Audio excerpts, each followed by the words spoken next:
Welcome to Practicing the Practices, a learning and experiential podcast geared towards helping you apprentice with Jesus. I'm Brad, and I'm joined by my new podcast partner in crime, Casey, and today we're continuing our series on the practice of hospitality.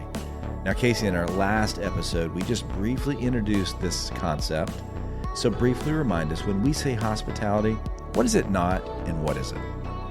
Yeah, hospitality is not having a perfectly clean, beautifully decorated home or cooking a perfect meal. It's not even necessarily about entertaining your friends, actually.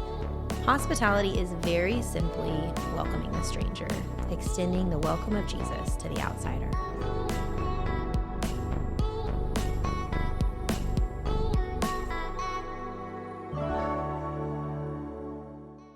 This is the Practicing the Practices podcast, so we want to spend a few minutes showing how we can implement this vision of hospitality into our daily lives. Casey, there are many ways we want to practice hospitality, but let's start with what might be a primary location for us to consider: our homes. Yeah, today we're going to share some practical ways to practice hospitality in your home. Adele Calhoun gives us a great intention behind why this practice is so important. She says this: our world desperately needs safe people and safe places. Hospitality is one way we become God's welcoming arms in a big and often hostile world. So really, we're considering, how do we make our home a safe, welcoming place for others? And today we're going to talk about a few steps to move, 3 steps in fact, to move from merely entertaining people to practicing actual gospel-centered hospitality. This is going to be so helpful and so pragmatic, easy to wrap our hands around, our minds around. So what's the first step in moving and posturing ourselves towards hospitality? Yeah, the first step is to prepare. So as you prepare your home and your meal for your guests, instead of thinking, how can I impress my guests? Maybe consider, how can I create a place that feels safe and welcoming to my guests? So just because we're saying it doesn't need to be a perfect meal in a perfect home, it doesn't mean that we're not preparing for our guests at all. Right.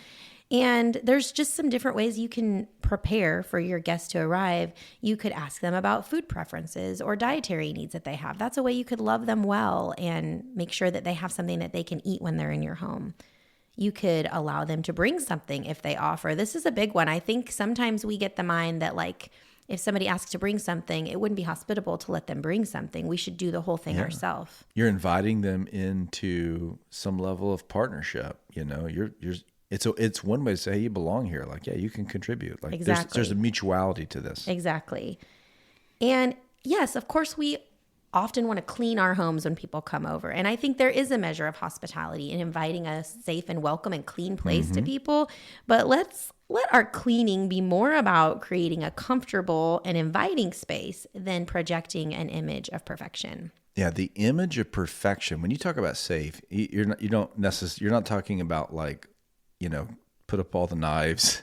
Right. Although that's good advice. You're talking about, how do I help people when they enter into the threshold of my house feel comfortable, not feel like they shouldn't be there, that they are actually welcome emotionally, psychologically, etc.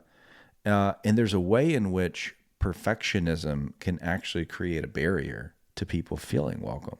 Exactly, because if I go into your house and it's like perfectly clean, like not a spot of anything anywhere, I might just feel like, man, I could never invite the rabies into my home because it's never going to look like this. It creates distance. Yeah. Yeah. There is a sense in which we, are trying to say, hey, this is a place of authenticity. Matter of fact, human beings live here, not talking about like a pigsty, but just some level of relaxation that, like you said, we're not here to impress you. We're here to welcome you. We're here to let you into our lives in an authentic way. Exactly. And finally, this is my favorite one. And this is something ever since I, read this a while back, I've been thinking about, which is Pray for the people you invite into your home. It sounds really simple, but how often, if I'm having somebody over for dinner, do I go, Lord, like, I bless this person as they're on their way here. Keep them safe. I pray that this time they would feel your love and your welcome, Jesus. Like, to really take a moment and pray for the people that you are hosting in your home.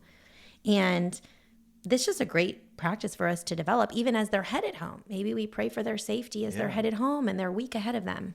That's so good. So preparation, what's the second step? The second step is when you're actually welcoming them into your home and what it looks like to greet and welcome people in. And for those of us that are extroverts, this might feel like, well, of course, but maybe you're an introvert and this feels really awkward to you, or maybe you just don't know the person that well and this feels awkward. So here's some things that can maybe make that a little easier, a little less awkward. When they arrive, greet them, say hello. Even if you're doing something, stop what you're doing, go over, say hello, and offer them something to drink. I feel like that is a big thing to immediately alleviate awkwardness, to give them something to hold, give them a drink. One of the things that I think also helps remove awkwardness, there is one question that no one wants to ask, but we all need to ask when we're in someone's home that we're unfamiliar with. And that's, where's the bathroom at? So maybe so glad that you're here. Here's where the bathroom is. Here's the couch. Like, here's the deal. You're welcome here. Can I get you something to drink? Yeah, so wise. Just immediately right off the bat, hand them a cold drink and make them feel welcome in that way.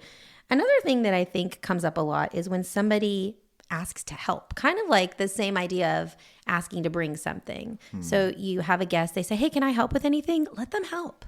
Yeah. I think that can be another way of just letting people into the process and into the space. Allow them to help you with something. Maybe even have in mind, if they ask to help, I can let them chop these vegetables or whatever it is that would be an easy thing for them to do while you're preparing the meal. For me, my domain tends to be around the grill or the smoker. I enjoy that part of the cooking of a meal or hosting people. And I've had to learn that actually for me to say, hey, dude, can you run this into the house and can you ask Julie for a plate? Like that they, not only they're not put off by it, but they're like, oh, I get to help. It actually makes them more comfortable. Right. In my house. Because this is really about welcoming people into your life, not just your house. And it's not about projecting an image that we have it all together. That's actually the opposite of hospitality. Really, the goal here is for your guests to feel welcomed and brought in. Maybe that's one of the distinctions between entertaining people and hospitality. That entertainment is about projecting something onto people. Like, let me impress you. Let me do this. And, hospitality is like you said, it is about this invitation of people. And there's just two different things. That's really good. What else you got? Yeah. Maybe have some conversation starter questions at the ready for during dinner. Because like politics, what do you think about the latest, Okay, maybe not. No. Maybe not those. Have some non-combative questions ready, Brad, not politics. Maybe just some things, some fun things like, hey, where was the last place you traveled to, or the last book you read or movie that you saw that really what TV show are you into right now? Just think through those things ahead of time as you're preparing. What kind of questions could we ask that would help us to get to know this person? That's really good.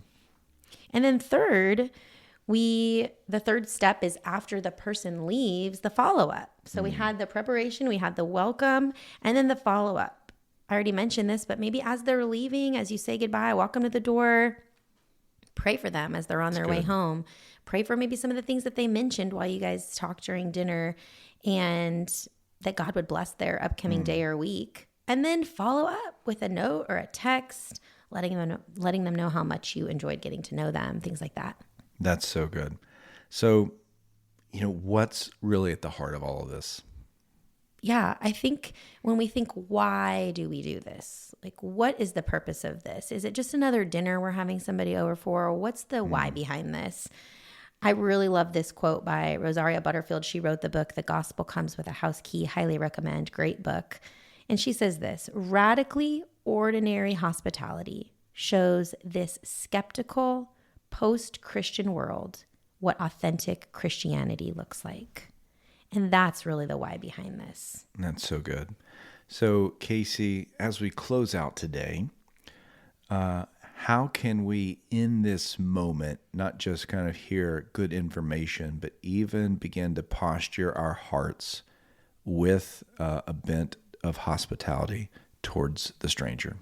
Yeah, I thought today we could close out with a meditation practice. So something for us to actually practice right now, where we could really think about what it's felt like for us to be received and welcomed. So if you're in a place where you could close your eyes, I invite you to do that right now and really feel your feet on the floor. Really notice yourself sitting wherever you're sitting and really let yourself relax into your seat. Begin to take some deep breaths in through your nose and out through your nose. And feel yourself settle.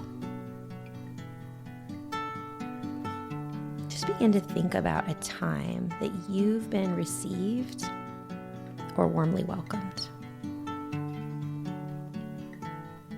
Maybe you were welcomed into someone's home, or maybe you felt an especially warm welcome in another circumstance or situation. But take a moment and really remember the details and circumstances surrounding that moment. I'm going to give you just a few moments of silence to really get that picture in your mind.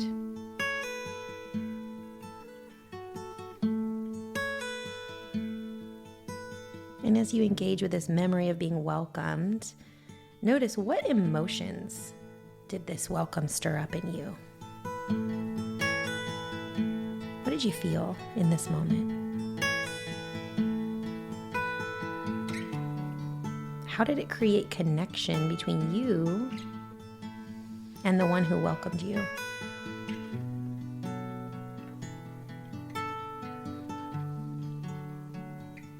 What are some words that come to mind that describe what this moment was like for you?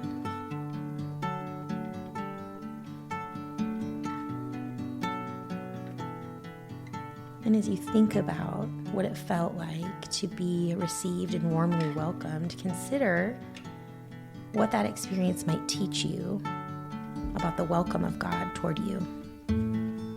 Romans 15:7 says, "So welcome each other in the same way that Christ also welcomed you for God's glory."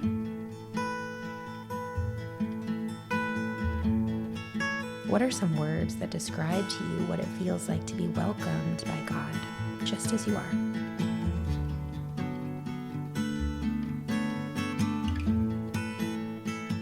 Is there an invitation from God that you sense today, here in the quiet? Maybe take a moment and ask God to bring someone to your mind that would be blessed by an invitation to dinner. Just take just a moment here and pray for that person.